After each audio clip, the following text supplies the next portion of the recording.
Balik lagi di Rujak Politik Channel dan ini adalah bincang orang awam karena kami bebas berpendapat karena kami pengamat awam. RUU TNI. Sip. Enggak, gua enggak. Apa yang membuat lu sip? Gue sip karena apa? Selama ini setelah orde lama tumbang ke orde baru dipimpin oleh sipil korupsinya nggak nanggung, triliunan, kuadriliun. Tapi memang apakah itu menjamin TNI tidak korupsi? Gak konteksnya nggak di situ. Selama ini kan pimpinan tertinggi dikasih sipil. Ternyata sipil korupsinya gila-gilaan tuh. Heeh. Gitu kan? Apa salahnya Pak Prabowo naruh orang-orang militer di Sarus itu yang notabene orang militer itu udah dididik jiwa nasionalis cinta tanah air. Soal untuk korupsi atau enggaknya ke depan kita lihat ke depan. Soal ditakutin dui fungsi, saya yakin tidak ada dui fungsi. Kenapa? Kan emang udah pasti. Nah ini kan kita orang awam nih. Iya, Apa ya, benar. Gue pro. Enggak apa-apa. Gue sepakat dengan Pak Prabowo karena apa? Ya mungkin kekecewaan elit politik, orang petinggi-petinggi atau presiden atau pemerintah. Ternyata selama ini negara dikuasai, dipimpin oleh orang sipil, sehingga mereka korupsi. Kita dihidangkan nih beberapa bulan ini nih dengan korupsi yang mencengangkan, pemalsuan emas, sehingga triliunan, bukan miliaran lagi, udah triliunan, sampai 1.000 triliun. Itu sipil. Ya mungkin dari kasus-kasus yang besar ini mungkin ya Pak Prabowo ngerasa tergugah, mending sekalian saya taruh tentara aktif yang nasionalisnya udah terbukti gitu kan. Ya udah saya taruh aja itu biar mereka yang bawa takut atau apa ya. Tapi kalau gue mungkin alasan pertama adalah ini tuh sebagai perlebaran kewenangan TNI. Ya. Itu kan yang agak ditakutkan oleh masyarakat, dalam artian kan ketika mereka berbuat salah atau mereka ternyata bertindak tidak sepatutnya, kan di sidangnya tidak bersama rakyat di pengadilan biasa, di sidang militer. di sidang militer.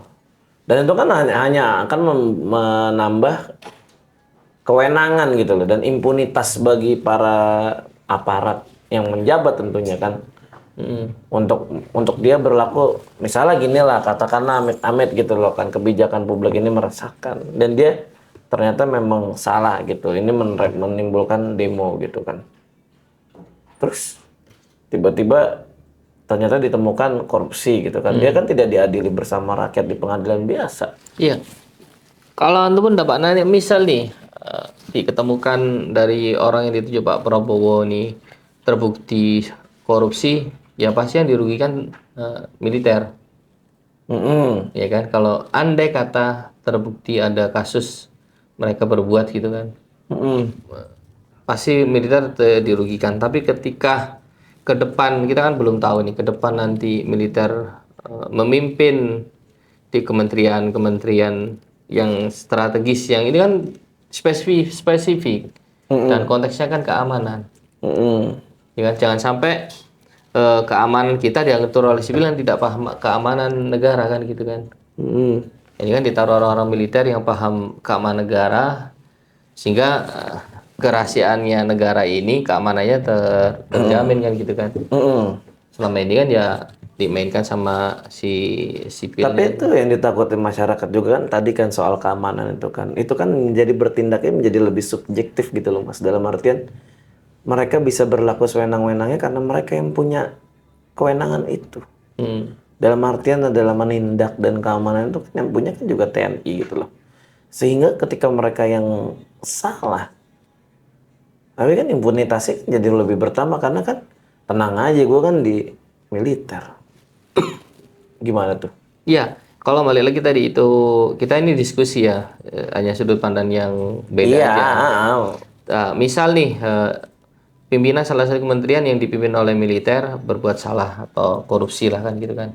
Yang ditakutkan karena mereka tidak bisa disidang di peradilan umum dan harus di peradilan militer. Ya kan? Jadi itunya beda. Ya sekarang kita lihat aja sekarang nih kasus, langsung ada contoh ya, kasus penembakan apa namanya itu, mobil travel itu loh, Iya. yang sewa tuh. Kan divonis hukuman seumur hidup tuh 2 orang.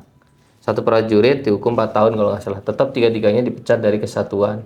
Kan sudah jelas, sudah ke publish, sidang pun disiarkan kan gitu kan. Mungkin emang sih semua semua aparatnya situ kan emang militer semua. Coba kan kita bisa melihat sejauh mana putusan itu adil atau tidaknya ya. Soal nanti mereka ketika militer ini menjabat memakai dalam tanda kutip bawahannya karena dia jenderal bisa nunjuk minta tolong untuk ini itu ya masyarakat akan mungkin akan lebih marah dan bergerak lah dan itu beresiko buat Pak Prabowo menurut saya. Tapi kan satu lagi kan adalah perluasan jabatan ini kan sekaligus bisa memengaruhi politik dan juga suara-suara sipil gitu loh. Dalam artian gini sih, kalau menurut gue tuh ini kan supremasi yang kita anggap sipil yang kita anggap ini kan dalam arti kita bisa bebas pendapat gitu loh kan. Sementara pos-pos yang ditempatin dari TNI ini kan merupakan pos-pos yang notabene ini menindak gitu loh. Ya, ke bawah akan. Ke bawah dan menekan gitu loh. Jadi mensupres gitu loh. Jadi sehingga sipil itu tidak merasa pada akhirnya tuh merasa iya kalau sekarang aja tuh gue udah mulai merasa ketakutan gitu loh dengan untuk berbicara karena kan supres dari mereka ini kan cukup tinggi karena mereka menempati pos-pos itu loh kan pos-pos yang ditindak kan termasuk pos-pos siber gitu ya. Iya. Itu kan cukup yang menurut gue agak-agak wow gitu. Wow, berbahaya gitu loh. Dan kita kan tahu ya mentalitas antara perbedaan tugas antara Polri dengan TNI ini kan sejauh apa kewenangan mereka itu kan kita juga tahu gitu loh. Itu kan yang ditakutkan oleh masyarakat gitu loh. Dan akhirnya perluasan jabatan sipil ini kan juga membuka ruang lagi untuk apa ya TNI mencampuri politik negara gitu loh. Dikatakan mereka misalnya salah satu aja yang tadi lo bilang gitu, misalnya ada salah yang malu TNI gitu kan, tapi kan ini kan mencampuri urusan politiknya gitu loh. Wah anjir dia nggak bisa salah nih gitu loh. Ini Tapi kan dengan itu kan tetap militer kan tidak bisa berpolitik, tidak punya hak politik. Tapi kan ini kan yang ditakutkan kan dalam arti kan mereka mempunyai kewenangan untuk melawan itu gitu loh mas. Itu loh. Jadi kayak hingga bisa menurut gue tuh jadinya dia mempunyai apa ya kewenangan-kewenangan yang dikala mereka tidak setuju tuh mereka bisa bertindak karena mereka militer. Ya. Kembali lagi Pak Prabowo kan baru menjabat berapa bulan nih? Belum nyampe setahun, baru setengah tahun kalau nggak salah kan. Belum. Baru 5 bulan lah nggak salah kan. Ya Pak, kalau menurut saya Pak Prabowo belum bekerja penuh ya, jangka panjang yang dirasakan masyarakat. Sekarang beliau lagi benahi negara dari segi tata letak bawahnya dulu, benerin dulu. Buktinya banyak korupsi yang terbongkar. Ternyata kan aturan kita atau istilahnya negara kita udah nggak bagus gitu kan. Banyak korupsi di dalamnya yang merugikan negara sangat besar. Hanya diuntungkan oleh 1, 2, 3 orang untuk ngambil korupsi itu. Pada akhirnya gue ngerti. Pada akhirnya sih sebenarnya gini ya. Jadi kita diskusi serius banget ya. Serius banget. Tapi padahal kita dari kemarin bercanda. Nggak apa-apa kan namanya juga lo setuju, pengamat awam setuju, pengamat awam enggak gitu kan. Nggak apa-apa. Tapi ini salah satu ketakutan gue yang lain adalah pada akhirnya nantinya gue ngerti sih Prabowo itu kan membenahi keamanan nasional ya. Yang lo sebutkan tadi kan juga cukup benar tuh mas yang kayak oke lah kalau misalnya di jabat sipil ternyata kan memang tidak aman nih pos nih karena menjadi lumbung padi instead of menjadi lumbung kebijakan untuk publik gitu loh. Yang satu yang kalau menurut gue yang harus dibuktikan oleh Prabowo kan satu apakah dengan mendeploy TNI ke dalam pos-pos itu memang bisa menstabilkan negara dan juga apakah dengan adanya RUU revisi Undang-Undang TNI ini tetap menjamin kebebasan orang berpendapat karena kita kan ini kan ada koinsiden lah ya. Koinsiden yang tidak lama setelah RUU TNI disahkan adalah salah satu kantor media ada terornya gitu loh. Meskipun sampai sekarang juga lagi diselidiki gitu. Ini kan ketakutan ini yang muncul dan ini muncul bersamaan. Jadinya kan selalu dikaitkannya, oh itu kan teror kepala babi itu kan karena ada RUU TNI dan lain-lain, dan itu kan yang ditakutkan oleh ya termasuk oleh gue gitu loh sebagai pengamat awam yang ketika gue menyuarakan suara-suara awam ini malah jadinya lo harusnya nggak ngomong gitu, Bre. Ya kalau saya lihat sisi lainnya ya, Iya, sisi lainnya ya itu korupsi kita udah gila kan gitu kan. Prabowo udah mungkin udah nggak bisa dibenerin lagi nih, udah harus bener-bener mau potong pala atas kan gitu kan. iya, iya, iya. Udah gue taruh, mending gue taruh orang militer yang kembali lagi nasionalismenya sudah terjamin, terdidik bahasa gitu kan, udah pasti taat satu perintah dari presiden kan gitu kan ya. Buktinya kan dari beberapa menteri ada yang terindikasi masih tidak loyal ke Pak Prabowo kan, kata Pak Sumi Dasko kan. Hmm. Ya amin, kalau dengan ada beberapa menteri nanti itu ada reshuffle, orang-orang jenderal itu masuk situ dengan pos jabatan yang strategis, terus misal ke depan diketahui korupsi, ya rakyat tinggal turun ke jalan aja kan gitu kan. Iya sih. Ya Tapi rakyat kan kan yang yang ngerasain kan rakyat. Ada kata pun dampaknya nanti baik buat rakyat ya, pasti bagus kan gitu kan. tapi kan kewenangan militer itu kan beda dengan kewenangan polisi ya. Dalam artian kan kewenangan militer is all about weapons and senjata gitu. Dan kalau misalnya polisi kan memang hanya sekadar memblokade, mementung dan bermain fisik gitu. Militer kan lebih dari Ya itu. emang militer itu memang didoktrinnya kan membunuh atau dibunuh kan, itu doang, dua pilihan itu doang sih. Itu kan yang ditakutin ketika masyarakat turun mas sebenarnya.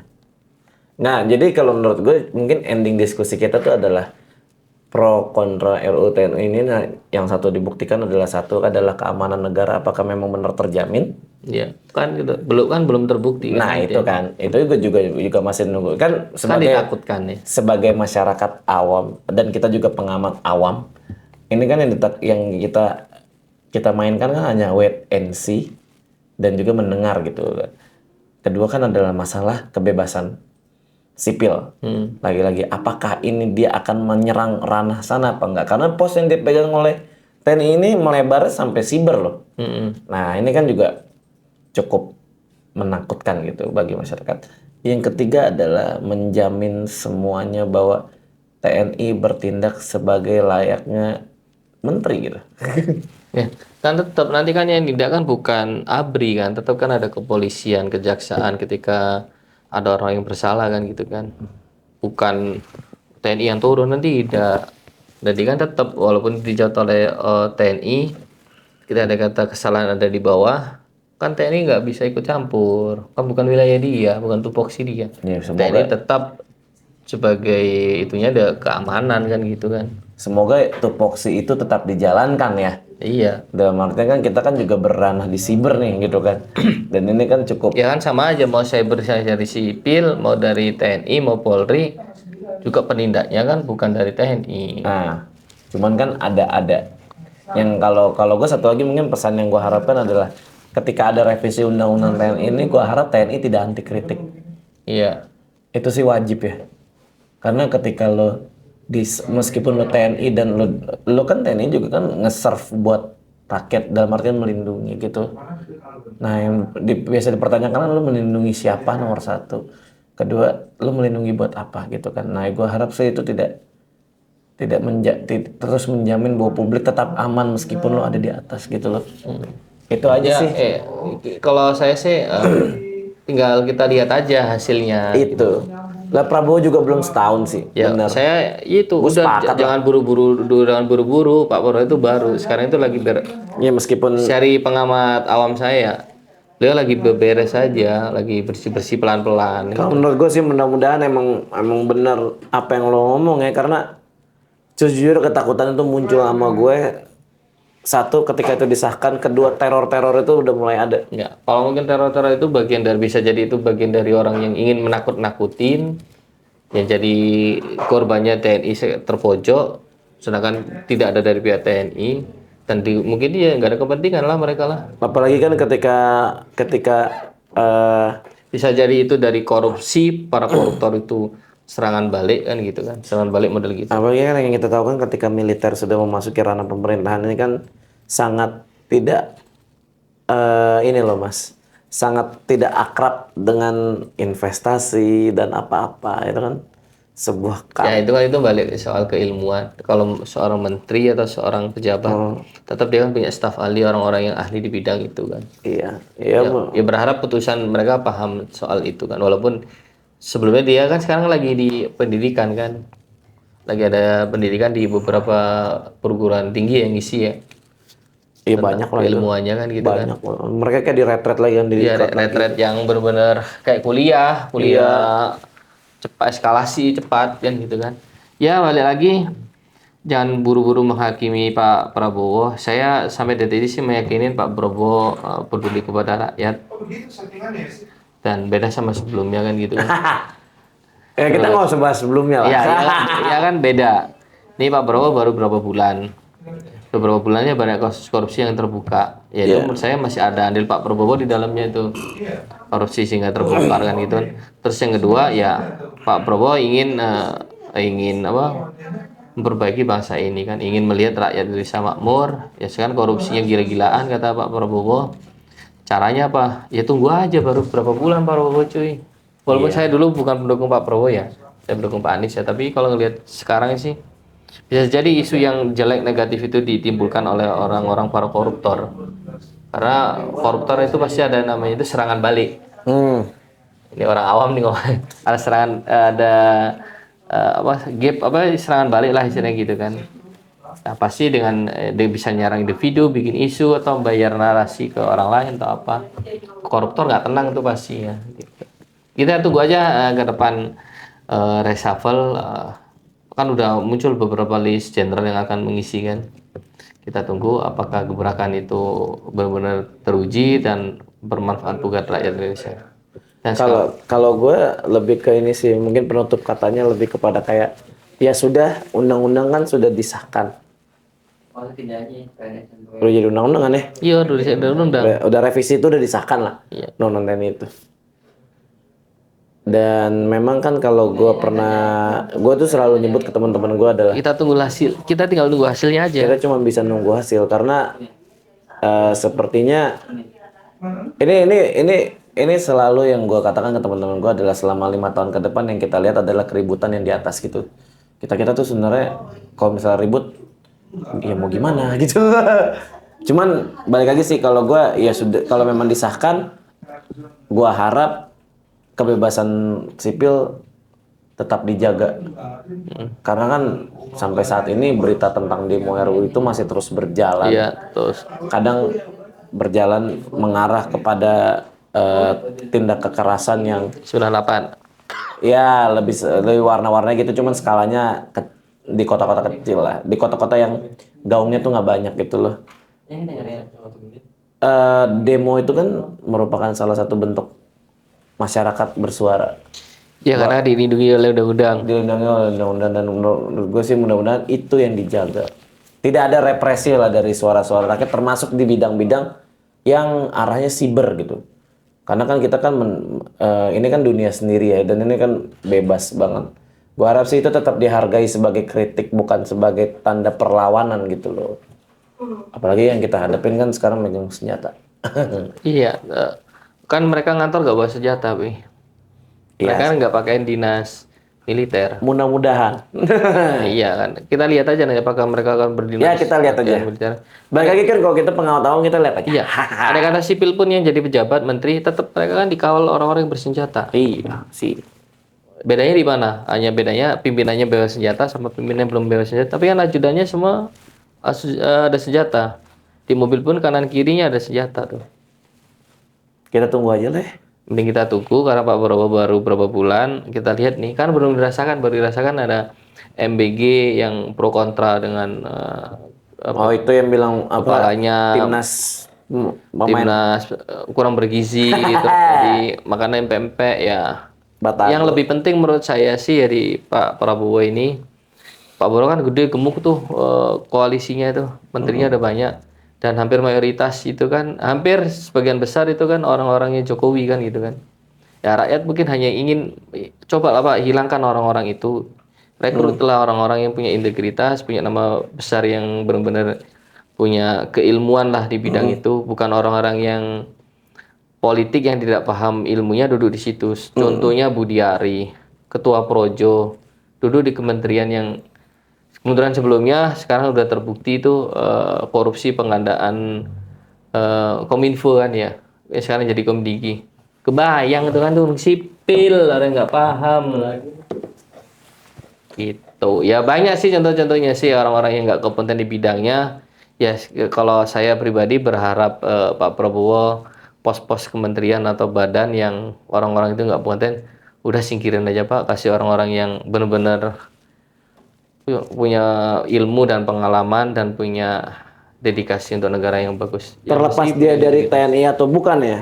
Terlepas dari TNI atau bukan, menurut Iya, saya dia diisi aja lah sama orang-orang kompeten gitu orang kan. kompeten. Jangan diisi orang-orang politik yang notabene mereka nyari duit untuk politik ke depan kan gitu kan. Siapa misalnya? Contoh, banyak orang-orang yang kompeten yang mungkin punya integritas ya. Ada Novel Baswedan, ada Bambang Wijayanto, ada Uceng. Ya banyak lah orang-orang Banyak itu ya. orang-orang yang dikenal sebagai orang yang punya integritas Orang yang tinggi. menurut lo harus diganti gitu. Menurut gua orang-orang yang potensi untuk diganti itu contoh Budi Ari, terus Pigai, terus siapa itu nama lagi itu kepala badan MBG apa? Makan gizi gratis. Oh, kepala BGN. Kepala BGN, terus Kenapa dia? apa? Enggak lanjut deh. Terus apa lagi Nggak usah itu deh. orang-orang yang Kalau gue tuh nomor satu adalah jubir kepresidenan. ya Hasan Nasbi itu sangat Dia kontrol. kualitas presiden yang baik dikasih kualitas jubir presiden yang buruk ngerusak presiden yang baik. Nggak lama. Tahu Soalnya juga kan Pak Presiden jarang itu. Presiden selalu ngomong sendiri Wansu kan tanpa diwakilin oleh si jubir. Soalnya kan nggak lama setelah dia ngomong Itu klarifikasi. itu kan klarifikasi dan itu kan nggak lama setelah itu kan statement Prabowo itu kan akhirnya ke-publish bahwa di dalam rapat kayak gue lupa deh kalau nggak salah tuh alurnya tuh Dia setelah rapat. itu kan Jumat ya Hasan Nasbi ngomong Ya, dimasak aja. dimasak aja. Sabtunya dia klarifikasi. Ada tikus.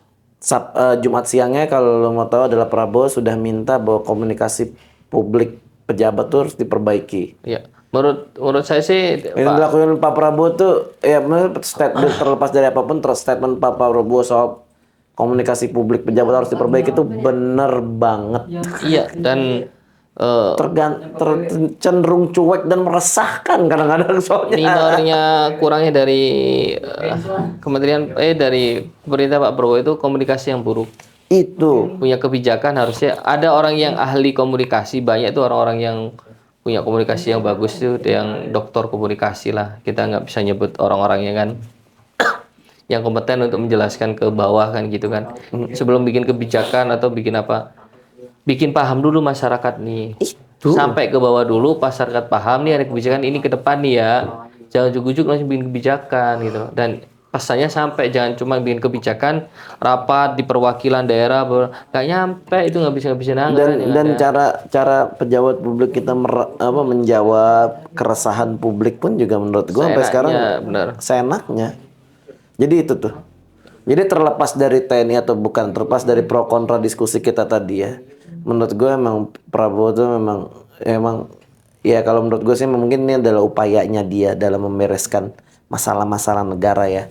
Mungkin RUU itu tidak kalau gue mungkin feelingnya pada saat itu jadi berubah kayak ya mungkin dipakainya pas darurat kali ya. Jadi kiranya memang ini udah nggak itu baru dia pakai tuh TNI itu. Tapi dalam artian Prabowo ini memang pengen ngeberesin apa yang nggak beres. Kan udah jelas Pak Prabowo udah berstatement waktu acara apa ya resmi ya, negara Indonesia itu darurat korupsi. Udah jelas kan korupsinya gila-gilaan. Kalau korupsi kan yang dirugikan seluruh rakyat Indonesia. Oh. Gitu kan. Ya kalau gue tapi terlepas dari apapun itu Pak Prabowo mulai entar habis Lebaran ya. Ini kan mumpung belum setahun nih. Pilih orang-orang yang kompeten. Langsung pilih orang-orang yang kompeten aja lah udah. Kalau abaikan aja Pak politik yang istilahnya yang kalau emang merasa karena dia dekat gitu, kedekatan gitu, faktor-faktor itu tolong dihilangkan dulu karena ini darurat banget. Iya, betul betul betul. Apalagi ekonomian masyarakat udah bisa dirasakan dan jangan gitu sekarang aja udah sangat dirasakan pembelian mobil turun. Orang mudik biasanya 200 juta, sekarang cuma 100 juta orang yang mudik. Mm-mm. Ya, sekarang kan ekonomi turun tuh. Gimana itu sekarang memperbaiki itu kan gitu kan. Kita sedangkan masih muter besok ntar ada kasus korupsi terbuka gitu-gitu doang. Ya mudah-mudahan sih emang niatnya Prabowo dibalik ini semua ya, dibalik pro kontranya adalah memang niat seorang pemimpin negara, tulus memimpin negara. Saya karena Pak Prabowo udah selesai dengan hidupnya. Dalam arti selesai dengan hidupnya, uang udah ada. Udah mau apa lagi Pak kalau nggak nyenengin rakyat. Nah, mudah-mudahan itu bener ya.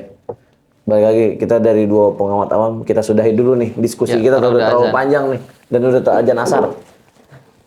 Sampai jumpa di episode Bincang Orang Awam semuanya. Dadah.